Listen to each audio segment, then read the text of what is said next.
This is a story about a world obsessed with stuff.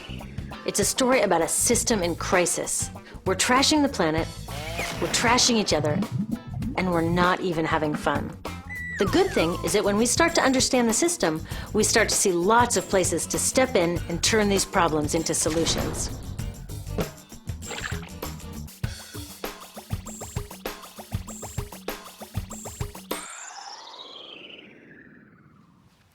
One of the problems with trying to use less stuff is that sometimes we feel like we really need it.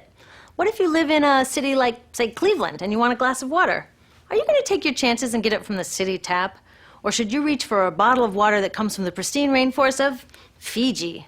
Well, Fiji brand water thought the answer to this question was obvious, so they built a whole ad campaign around it. It turned out to be one of the dumbest moves in advertising history. You see, the city of Cleveland didn't like being the butt of Fiji's jokes, so they did some tests, and guess what? These tests showed a glass of Fiji water is lower quality, it loses taste tests against Cleveland Tap, and costs thousands of times more. This story is typical of what happens when you test bottled water against tap water. Is it cleaner? Sometimes, sometimes not. In many ways, bottled water is less regulated than tap. Is it tastier? In taste tests across the country, people consistently choose tap over bottled water. These bottled water companies say they're just meeting consumer demand. But who would demand a less sustainable, less tasty, way more expensive product, especially one you can get for almost free in your kitchen?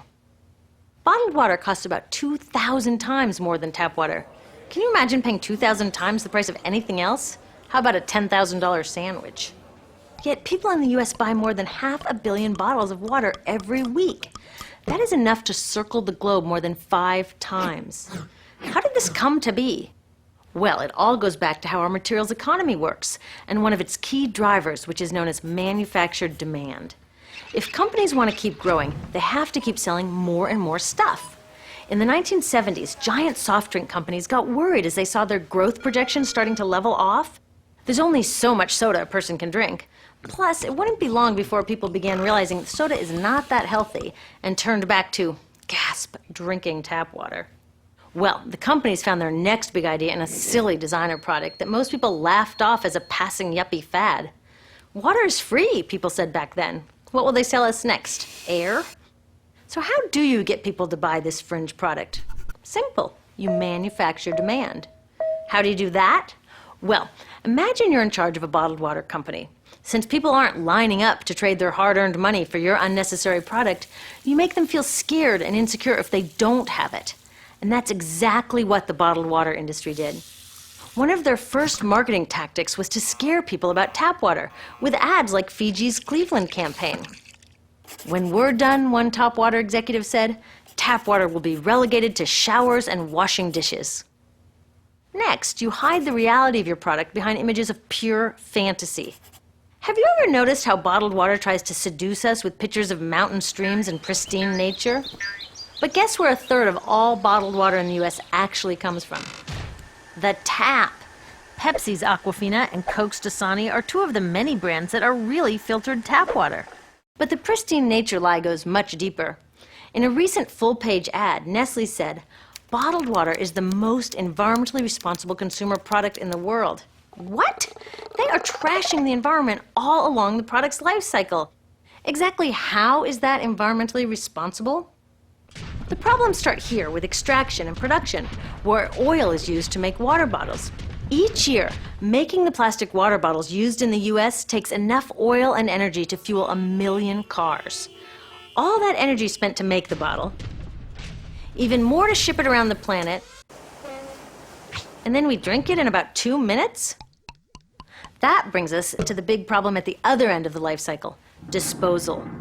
What happens to all these bottles when we're done? 80% end up in landfills, where they will sit for thousands of years, or in incinerators, where they are burned, releasing toxic pollution.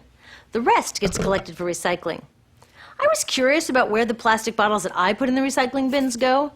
I found out that shiploads were being sent to India, so I went there. I will never forget riding over a hill outside Madras, where I came face to face with a mountain of plastic bottles from California. Now, real recycling would turn these bottles back into bottles. But that wasn't what was happening here.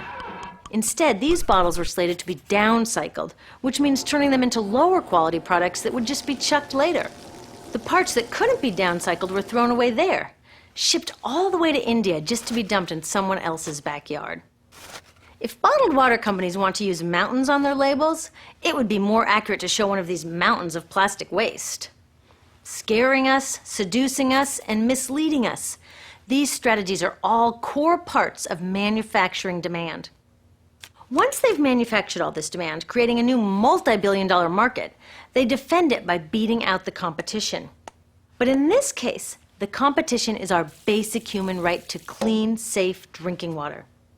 Pepsi's vice chairman publicly said, "The biggest enemy is tap water." They want us to think it's dirty and bottled water is the best alternative. In many places, public water is polluted, thanks to polluting industries like the plastic bottle industry. And these bottled water guys are all too happy to offer their expensive solutions, which keep us hooked on their products. It is time we took back the tap. That starts with making a personal commitment to not buy or drink bottled water unless the water in your community is truly unhealthy. Yes, it takes a bit of foresight to grab a reusable bottle on the way out, but I think we can handle it. Then take the next step. Join a campaign that's working for real solutions, like demanding investment in clean tap water for all. In the US, tap water is underfunded by $24 billion, partly because people believe drinking water only comes from a bottle. Around the world, 1 billion people don't have access to clean water right now. Yet cities all over are spending millions of dollars to deal with all the plastic bottles we throw out. What if that money was spent improving our water systems, or better yet, preventing pollution to begin with? There are many more things we can do to solve this problem. Lobby your city officials to bring back drinking fountains. Work to ban the purchase of bottled water by your school, your organization, or entire city. This is a huge opportunity for millions of people to wake up and protect our wallets, our health, and the planet. The good news is it's already started. Bottled water sales have begun to drop while business is booming for safe, refillable water bottles. Yay! Restaurants are proudly serving tap, and people are choosing to pocket the hundreds or thousands of dollars they would otherwise be wasting on bottled water. Carrying bottled water is on its way to being as cool as smoking while pregnant. We know better now. The bottled water industry is getting worried because the jig is up. We are not buying into their manufactured demand anymore.